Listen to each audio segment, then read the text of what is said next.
call. I guess we've got about 49 people registered for it, which means we'll probably have 52 at least. Just kidding. So I'm standing in for Art Ross. Today, Art is traveling with his wife.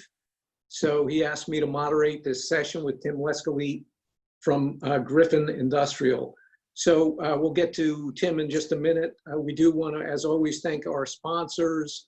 Long list: Bank of America, Merrill Lynch, McDermott, Reynolds and Glissman, Godfrey Hoffman and Associates, Peter DiNardo Enterprises, Community Investment Corporation, Savings Bank of Danbury, 10X, Petra Construction, RD Cinto, Zuvik Car Associates, and then also the Claris Construction and the Claire Office Group. Don't want to forget them. Town of Berlin.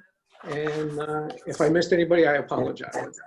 So today we're going to have TimLescalleet speak to everybody about Griffin Industrial and the markets they're in. Tim's been a member of our chapter for a few years now, and we appreciate his participation, certainly. A lot of us have done business with Griffin, and if you haven't, they're a terrific group to do a deal with, very responsive, and as brokers like to say, they're deal makers, not deal breakers. In addition to Connecticut, Griffin's very active in the Lehigh Valley area of Pennsylvania, Charlotte, North Carolina area, and Orlando, Florida. I'll let Tim talk more about that. I have some questions for Tim. He's got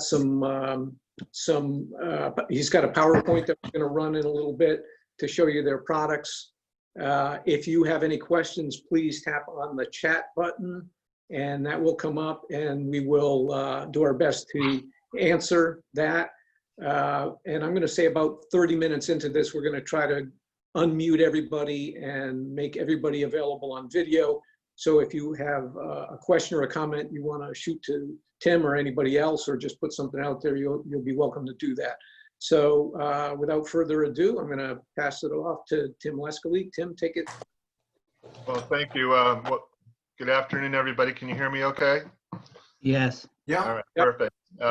So appreciate the opportunity to present to everybody here. I'm TimLescalleet, Senior Vice President with Griffin Industrial Realty. We are a New York-based entity. It's a public company on the NASDAQ with the symbol GRIF, G-R-I-F. Our base of operations, although, is in Bloomfield, Connecticut. The reason for that is really based in the history of the company. While we might be owners and developers, acquirers of modern industrial facilities today, our predecessor company began as a tobacco grower and merchandiser and amassed thousands of acres, at one point over 20,000 acres in the Connecticut River Valley, to grow cigar wrapper tobacco. In 1976, the company was suffering during a dearth of a market for tobacco, and they started investigating what other avenues they could take to create some value. They started a real estate development subsidiary known as Culbro Land Resources, and began developing, at that time, an office park known as Griffin Center, which was actually named after one of the farms that was purchased in Windsor, Connecticut, and one of the first farm managers, which was the owner of the farm. In 1976, as when Culbro Land Resources began, it was primarily an office development company and a master planner of residential subdivisions. It then ventured into really industrial development once it was spun off into a separate company as a result of the tobacco company being purchased by Swedish Match, which was a Dutch-based company. So the real estate assets and all the non-tobacco assets were spun off in a separate company that was thus named Griffin Land and Nurseries, Inc. And that included a nursery operation which grew containerized shrubs and trees for the home building industry. Since then, the nursery business has been spun off. Our focus is evolved over time to what we are now through a name change that occurred a couple years ago as a pure play industrial owner and operator with a few legacy office assets known as Griffin Industrial Realty, Inc.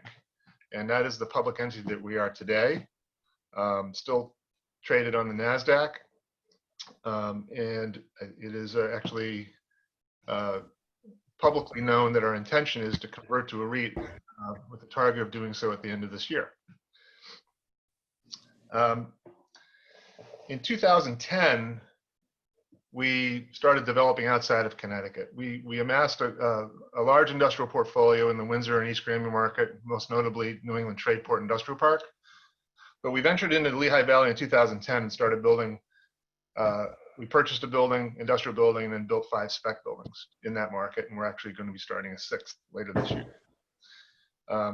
In 2017, we entered the Charlotte market, again purchasing an existing asset off market on International Drive in Concord, North Carolina.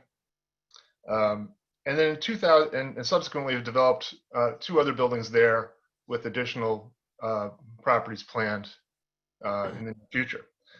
In 2019, we entered the Orlando market, in a little different way. We have now purchased 3 existing buildings in that market, 2 of which are single tenant assets. The third of which is a more of a spec play, where actually they're all Class B buildings, but they're well located in a very unique Orlando market, which doesn't have a lot of available land for development inside the city limits. And so the last building we're actually repositioning right now and hope to release we're repositioning it from more of a flex play to a pure industrial play of a building. So that's kind of where we are with who we are. In terms of the markets that we're in, I went through them. We have 18 buildings in Connecticut, 6 industrial buildings in Lehigh Valley, 3 in Charlotte, and 3 existing buildings in Orlando. Our total portfolio is just over 4.2 million square feet. We have an average building size of about 143,000 square feet. Our average lease size is 85,000 square feet. And we have a weighted average remaining lease term in years of about 4.1 years. And then we have planned future construction of 620,000 square feet, which consists of 4 building sites, which we are planning on building. And in addition to that, we have a number of shovel-ready sites that are available for pre-lease or build-to-suit. So on the next pages, we can go through here. You can skip that one. I kind of went over that. That's the existing markets. So I just thought I thought it'd be useful just to illustrate some of the available land that we have, and then talk about which ones we're going forward with. This is 110 Tradeport Drive in New England Tradeport in Windsor, Connecticut. It's a 230,000 square foot site that's fully approved. And to use an old label, it is shovel ready. Chris Edge will remember that expression. When shovel ready in Connecticut standards means everything is approved except the building permit for the building itself. So we have traffic, DEP, site plan, Conservation Commission, zoning. We just have to submit a building design for approval to start construction on that. That is the last approved site that we have in New England Tradeport in Connecticut. It's been quite a run we've had up in Connecticut. We've been building at least 1 building a year for a number of years. And anything remaining in the park is raw land. We do have about, I believe, 70 or 80 acres left in the back of the park, which is you can see a piece of it in the very bottom of the screen. That is in Windsor and East Granby, Connecticut, that's available for some sort of development in the future. Next slide.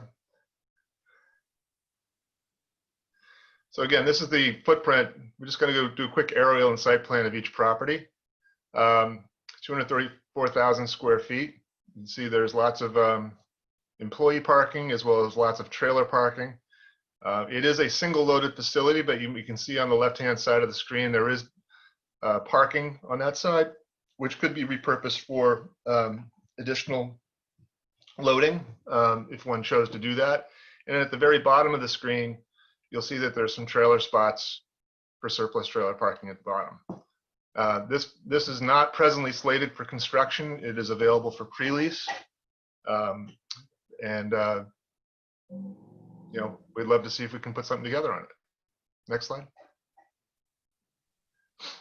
This is 11 Goodwin Drive in Windsor, Connecticut. It's actually on Day Hill Road. It was the former address was 801 Day Hill Road. Many would know which one that is. The building behind the site is the Amazon Fulfillment Center that was built a few years ago. Behind that now, and not in this area, is actually a 700,000 square foot warehouse for Trader Joe's. And then it continues all the way back to Blue Hill Avenue. We have, sorry, Bernadette, next slide, please.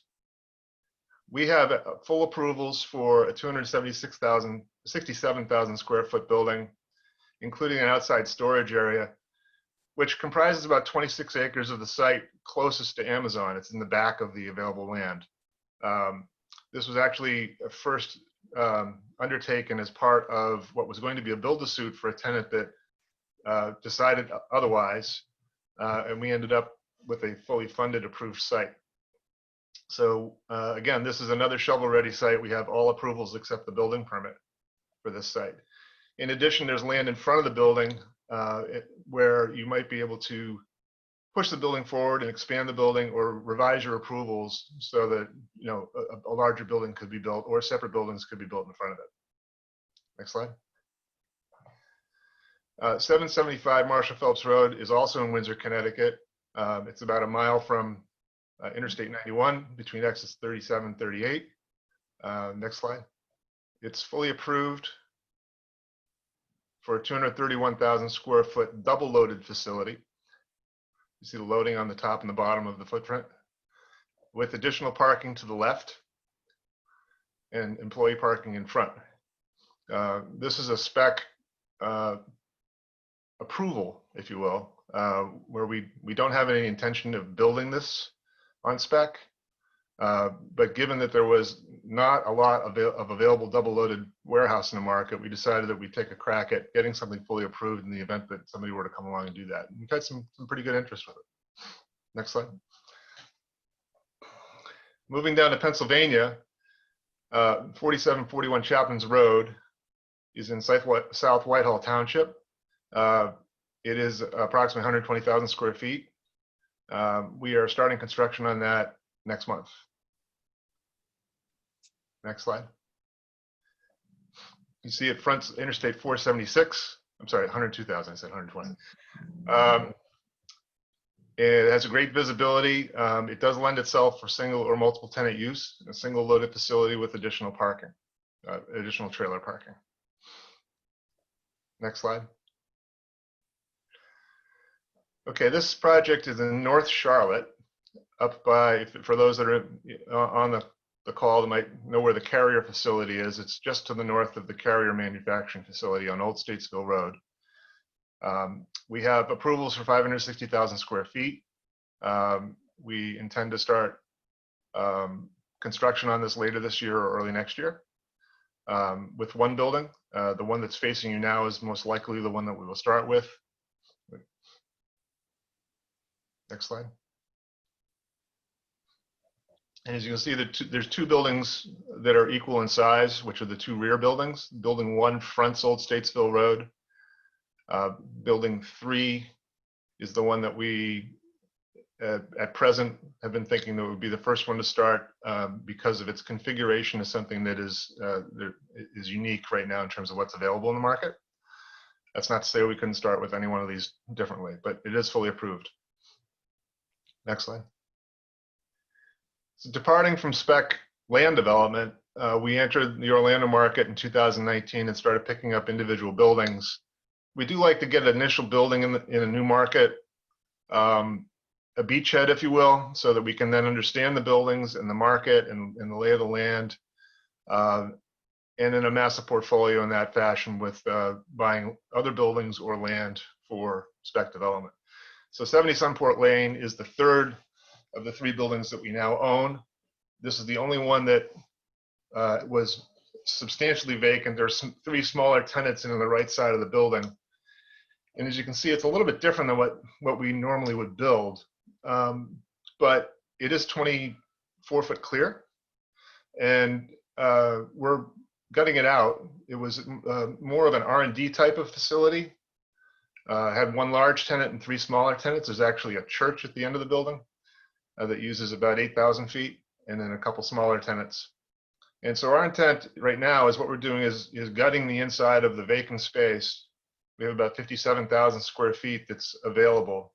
You can see next slide, please. So the left 2/3 of this site, of this floor plan, you can see is the area that we're doing a gut rehab, where we're leaving some offices and bathrooms in place, gutting everything to the ceiling, creating more of a warehouse distribution type of facility. We have FedEx on 2 sides of us already. There's other 3PLs in the area. It's a very well located building in Orlando, so we're looking forward to getting that leased up quickly. Next slide. Oh, that's it. So in terms of where are we going from here? I mean, our intention is to focus on creating a critical supply in each market that we're in. So we go into a new market, buy a building, get a lay of the land, and then start increasing so that we're left with a critical mass of properties in each submarket. And our dispersion right now is what was once 100% industrial in Connecticut is now down to about 35% in Connecticut, and the balance is between the 3 other markets.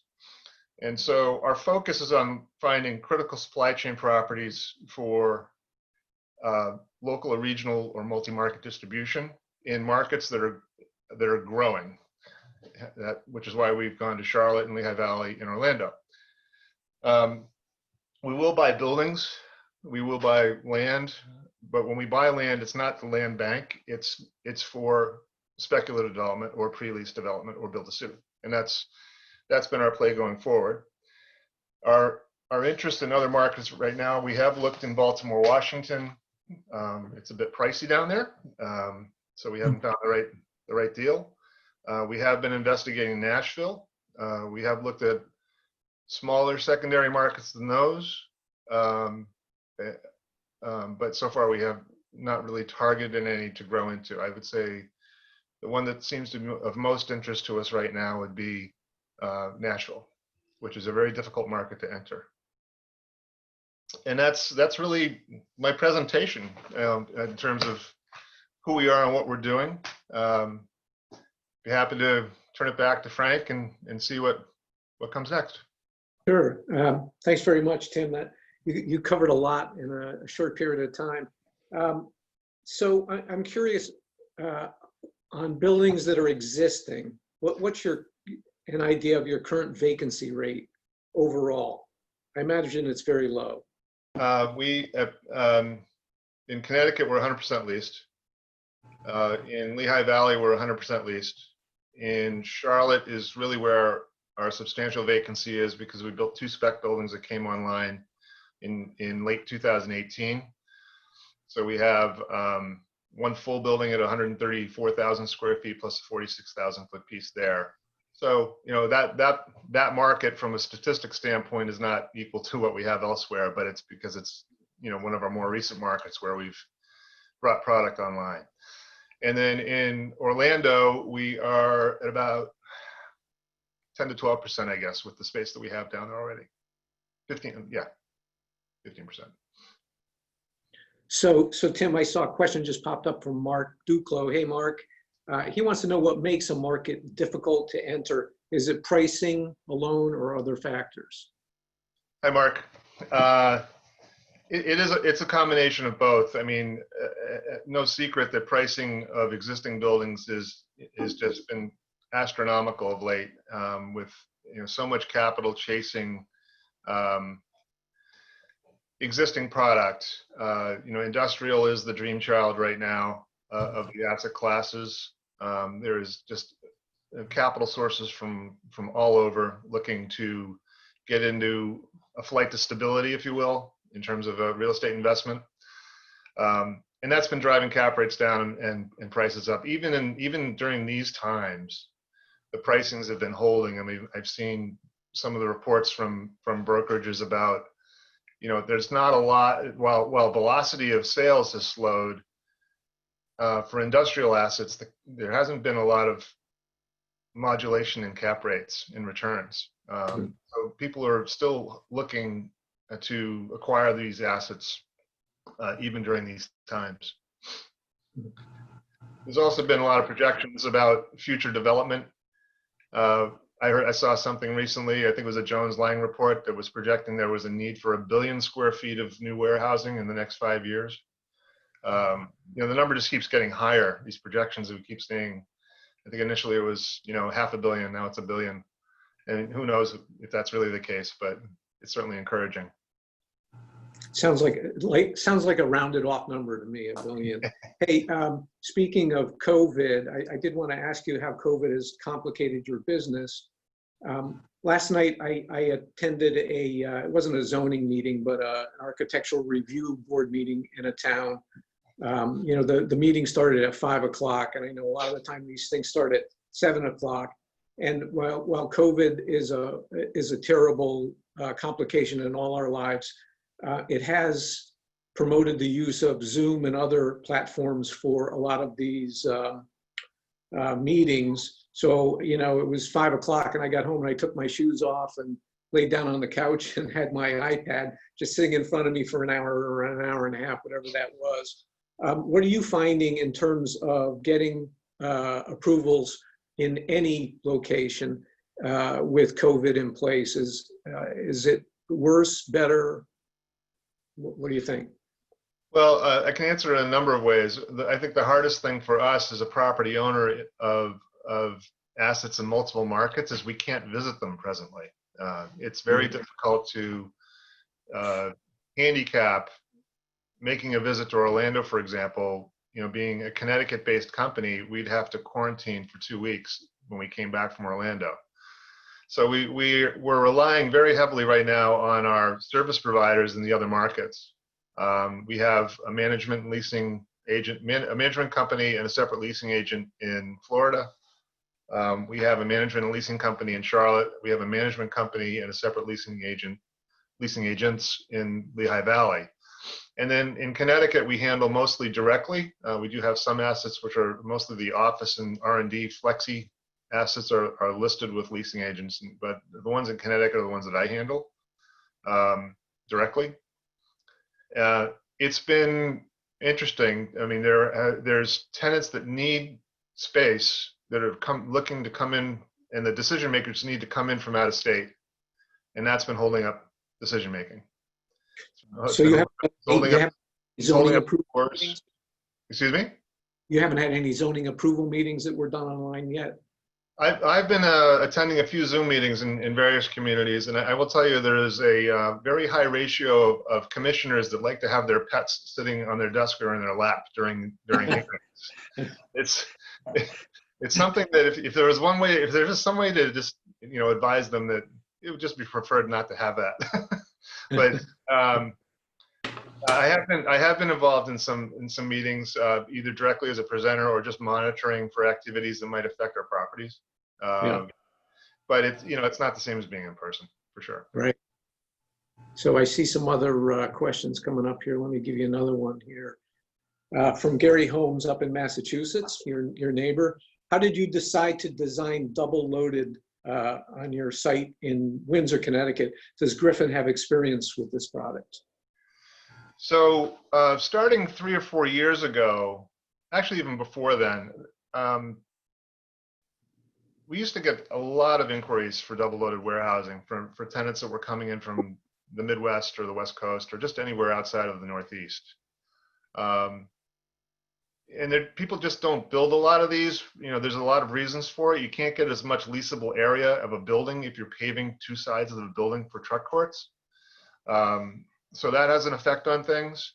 This was a unique site in the sense that it's close. It's the closest property we have to the highways.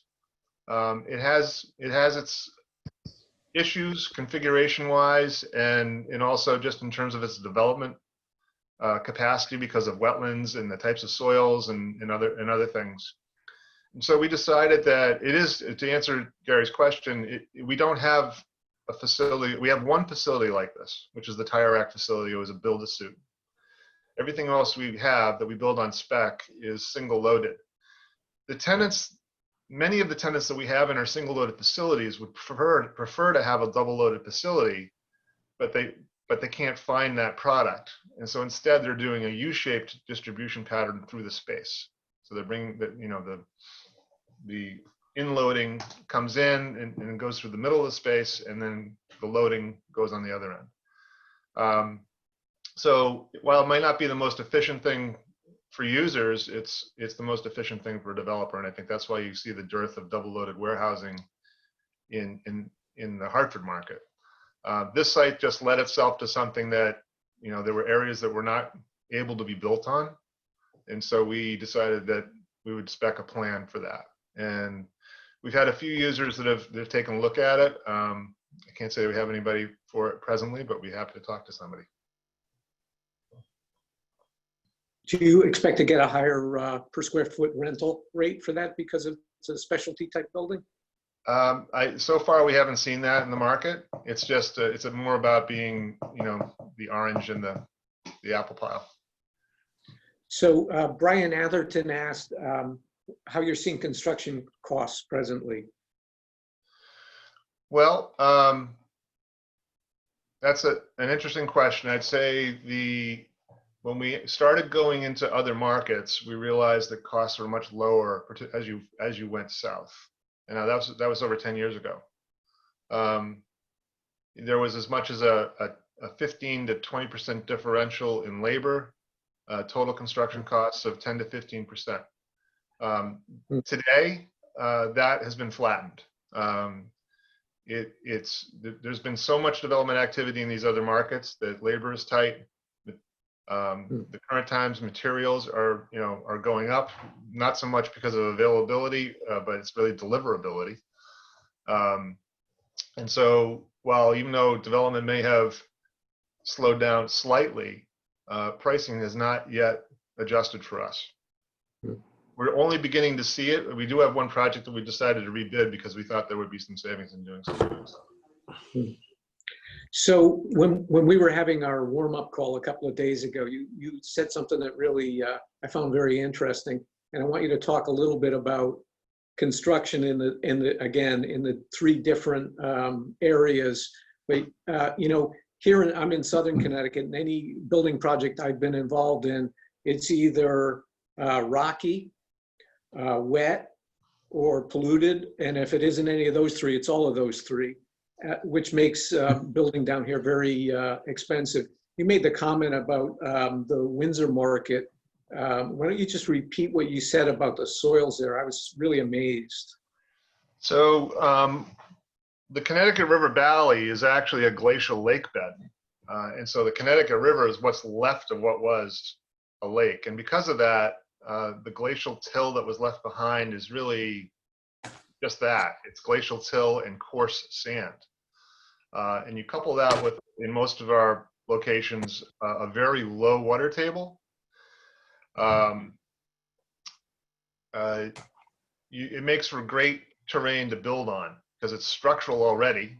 You don't have to bring in a lot of material from off-site. You can balance your site pretty easily. And you can build through, you can do site construction through most conditions. I mean, the site contractors love building in our area because you could have a typhoon going on and the next day you could be back out there pushing dirt because there's hardly any dirt. It's all coarse sand. When you get to Lehigh Valley, it's a different story where the first thing you do when you go to do due diligence on a site is a radiogram because there's just fissures that turn into sinkholes everywhere. And we've been fortunate enough to have sites where we have had to do some treatment of our site, both before site building construction, even during building construction. where you have the contractors down there make quite a bit of money on filling sinkholes during construction.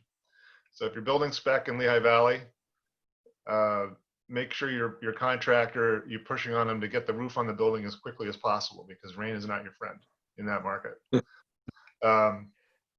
In Charlotte, it's a different condition altogether, where it's clay is everywhere. And so you have an issue with, you don't have infiltration of moisture. And so a lot of times you end up treating the soil as part of your pre-development, just so that you can create the conditions that will compact and not just deter water. And that can slow down construction as well. So there's additional costs that one could occur in there if you have a string of bad weather like we did down there last year. And when we were building our international drive assets, we ran into quite a few delays because of that.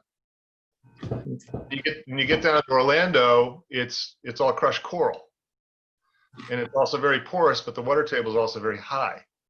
And you're also dealing in a lot of cases where you could be building, if you buy an infill site, you're building in an existing park where you're participating in a master drainage system.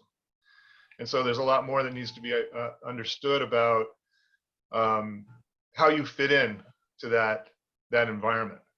So it's been an education primarily on the site in each different market. Once you get above the site, the buildings are, they're concrete boxes. So. Great. So I got something from Tom Hill here. Tom said recently Tim spoke to us about the value of approved or as of right industrial parcels at $16 per square foot buildable. Is it still holding at that rate, and have any of your parcels sold yet? Well, that has been our asking rate on a couple of those shovel-ready developments, and some might consider it to be high. But given the fact that all you need is a building permit, one could argue that it's low. So I think the other sites that we own, and we do own a lot of sites that aren't approved up in Connecticut. Somebody wanted to come in and tie up one of the sites for self-development, or we've even dealt with other developers that want to buy the property subject to approvals. That's fine, but and then it's a negotiation from there in terms of what does the approval cost do to the price of the land. So what do you estimate, just as a follow-up to that, when you look at a piece of land, what's it take to get to that shovel ready in terms of per square foot, for buildable building, the cost to get there? What do you think? It's different in every market because of the soil, because of the design conditions for the site work. I mean, you have to submit a completed design in order to get approval. So I know from a building such as the one in Marshall Phelps Road, for example, we spent about, $180,000, $150,000 on site approvals. And that includes geotech, that includes, all the legal and engineering drawings that were necessary to get the approvals. In other markets, it's been more. So. Yeah. Another one from Mark Duclos. What is the comparative pricing for lease rates in the 4 regions you are in? Take a building in Connecticut and let us know what the rate would be for that building in the other 3 markets, and adding to that also the comparative CAM as well. Okay, thanks, Mark. In Connecticut, we're dealing with, if you look at what's available in the market for Class A industrial, the asking rates are $650 and above. That's triple net. Depending on whether or not your building is located in an industrial park, your CAM costs with taxes could be anywhere from $140, $150 a foot to as high as $200 to $230 a foot, and that's for single loaded warehouse. When you get down to Lehigh Valley, we're in the low to mid sixes for an asking rate for our spec buildings, and that's climbing as well. I think Link has actually got a highest asking rate in that market, the old Blackstone group. And then Black Creek is now coming in to the market with some spec product as well, and they'll be pushing the rate even higher, perhaps even over 7. The taxes and operating are decidedly different. There could be as much as $1 less per square foot.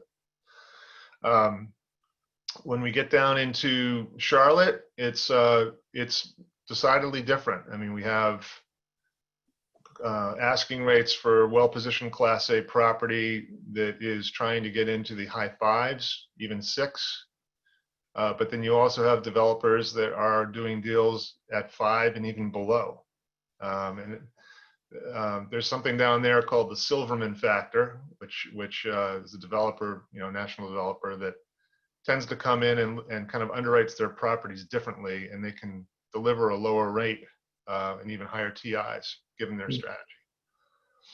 When we get down to Orlando for the property that we have down there, we're just getting started with the available space that we have. But for a small tenant, say a 10,000 foot tenant in a new space there, you could be looking as high as 9.25, depending on how much office is going to be going. We've been quoting renewals in the 8s for some existing tenants, and we have the new space will be coming out. I mean, we can go down into the 7s for that if somebody were to take the entire piece.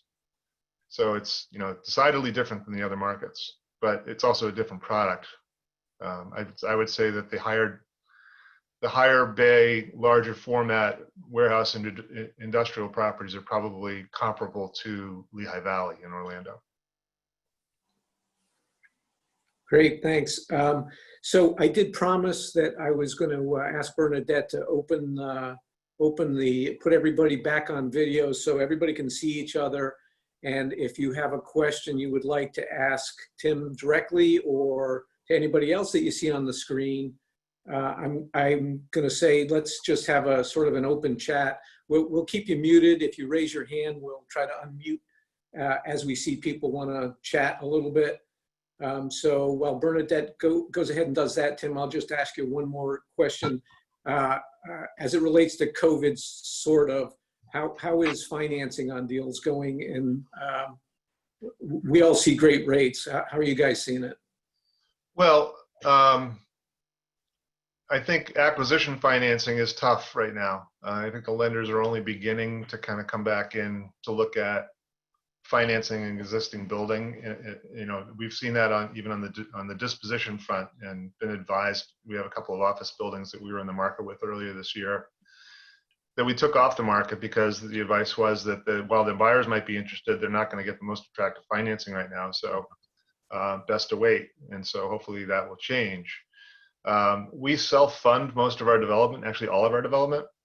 So it really comes on the takeout financing after stabilization. And we've been dealing with primarily our existing lenders. And we have a stable of regional banks and life companies that we've developed the relationship with, where we can add to their portfolio, so to speak. So we have Peoples and Webster and those Key Bank. Then we also have Farm Bureau. So we have good relationships that we've been going back to really for that type of financing. The conduits are back, but they're also kind of the lender of last resort as far as when we're looking at it. They have attractive front end underwriting, but we've had experiences in the past that we just don't find it worth dealing with in the long term. Okay, I see Mike Capabianco raising his hand. So Mike, I'll give you the floor there. You can have your piece, and then Tom's after him. Okay, thank you. First of all, your comment about the pets being in the laps of all the supervisors and people that are on the boards reminds me of when I was in the employment and training business, that we used to have to tell the women not to bring their babies into an interview. So anyway, maybe that's a stretch there. It seems, Tim, that you've intentionally built mid-sized buildings in markets. Is that so? And if yes, do you see large distribution center buildings beginning to be on your radar, given that the markets accepting last mile are heavily tilted that way? And secondly, was it a risk decision that you came in at more in the mid size area? Was it a competition? Was it a price? What led to what seems to be an intentional desire to build mid-sized buildings? We're not interested in being the bomber developer, the large format 1,000,000 square footers.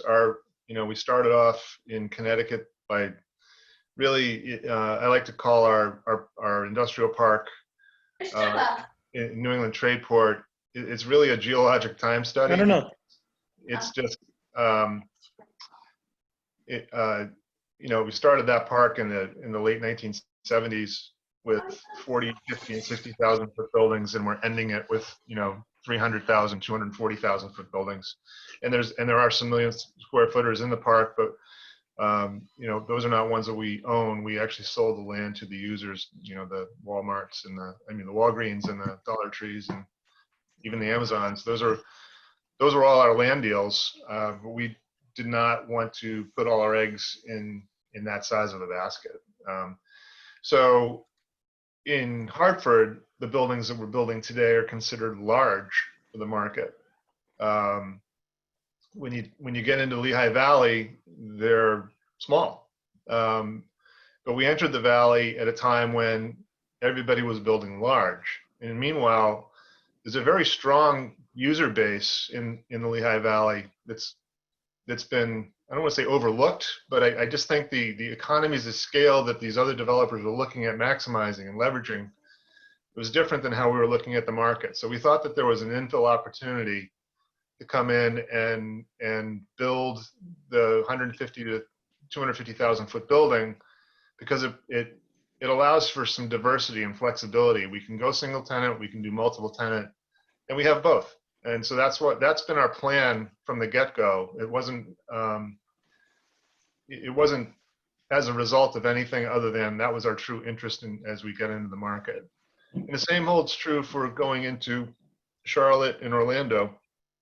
You can see from the buildings that we have permitted in Charlotte, and we bought a 277,000 square foot building. That's one of the biggest purchases we've made for building size. And we haven't bought a lot of buildings, but that was a big building for us to buy in that market. And we were able to buy the land across the street, and we built smaller buildings because it was right sized for that site. We could have built one large building there as well, but the site configuration was such that it would have to have been a very deep building in a market that wasn't necessarily receptive to deep use or use of the depth. And so that's our plan there. And we have the 3 building site on Old Statesville Road is laid out similar to the other plans that we've gone through approved. But take a look at the site again, and you can see that we could easily take the back 2 buildings and combine it to one if there was a need to do that, if there was an opportunity to do so. And that's something that we would consider doing. As a matter of fact, we have a couple of prospects that have been looking to do just that. Going into Orlando, it's similar strategy. We're looking at securing land where we can build small to medium sized buildings in that market. And the Orlando market is interesting because that's more of a competitive market for us, because we're going to be looking to build exactly what others build in that market. The large buildings are outside of Orlando, so closer to Tampa, in Lakeland, Apopka, which is north of Orlando. But when you get down into the city limits, the land availability itself and also the conditions of the property is not conducive to building larger, large scale buildings. And the market itself is one that is more conducive to the smaller use tenants. I mean, we had no intention of really looking to lease to 5,000 foot tenants, but guess what? There's a lot of them, and they like the building. Now, Orlando's also unique in the sense that it's so heavily dependent on hospitality and recreation and entertainment that it's struggling. Thank you. Great, thanks, Tim. Mike, if you could remute yourself. Anybody who asks a question, if you could mute yourself after that, and we'll let Tom ask a question here. We're getting short on time, Tom, so hopefully it's not too lengthy a request. Yeah, just real quick, what are you seeing in the action of manufacturers and in what size, or is it just distribution and warehouse? We're seeing manufacturing coming back into certain markets. It's not necessarily akin to our building type, but we do have, we have a bottle manufacturer in Lehigh Valley. I mean, they make water bottles and they're doing quite well. You know, food manufacturing is something that's of interest, but I think a lot of these, you know, food, especially cold storage. I mean, you've probably all seen in your markets. I mean, there's certain users out there that are looking to build 100-foot tall buildings for cold storage, and that's not what we're going to do. And it's a specialty business. You know, it's something that we've considered, but given what's, you know, the requirements of these users are so specific that, you know, for an owner like us that is really looking at long-term ownership and long-term sustainability of the property, we don't want to build specialty buildings. And so, unless the lease is really long. right. So, but to answer your question on manufacturing, you know, is this reshoring occurring? Or I saw another expression that it escapes me, but it was basically storage security. I think it was more about having product available locally. That seems to be a big trend right now. There are users are constantly evaluating how they can revise their logistical patterns. I mean, just a couple years ago, there was an issue with, you know, retailers not having enough warehouse capacity to handle returns. So I can only imagine what that is like now, when everything is going on, when more is going online. But they're also getting smarter with the use of their facilities. And we had one facility in Connecticut, which was express delivery service that was using the building solely for 3 months of the year, just to handle the holiday rush, and it was empty the rest of that time. Well, they're all now starting to figure out, hey, wait a minute, let's make better use of these properties. So there are these cross currents that are occurring where, you know, that's why you look at these projections of the need for square footage. You know, warehousing is getting smarter, and I think that that's something that needs to be taken into consideration, that there's just a lot of lag or a lot of slag in the market in terms of optimization. And I'm sure many of you have heard this. If you're representing industrial users, you just think you're getting somewhere and they're going to make a decision, and then someone comes and lets you know that, well, we've decided to reevaluate our supply chain. And you roll your eyes and go, okay, well, there's another 6 months, and I don't even know if I have a deal anymore. Right. That's happening everywhere, and it's never, you know, it never stops.